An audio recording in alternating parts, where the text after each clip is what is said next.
it's Pear in the hizzy. We're back with another challenge video of extremeness. Yeah. So,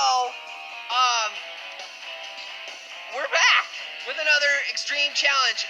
You guys have given me a lot of great options.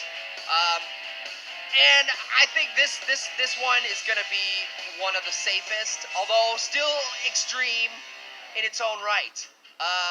Let's see what challenge we're going to do today. Let's go to the comments.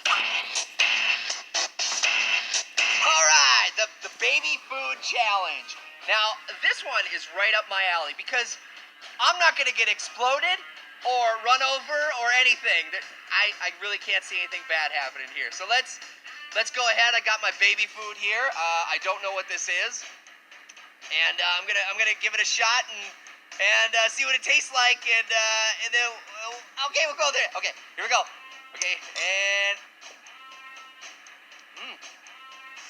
well, that's actually not too bad. I kind of enjoyed that. Let me try one more time.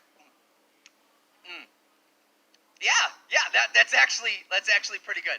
All right, let's see what. Let's reveal the label here and see what this is. Pears. This is pears. I'm a cannibal!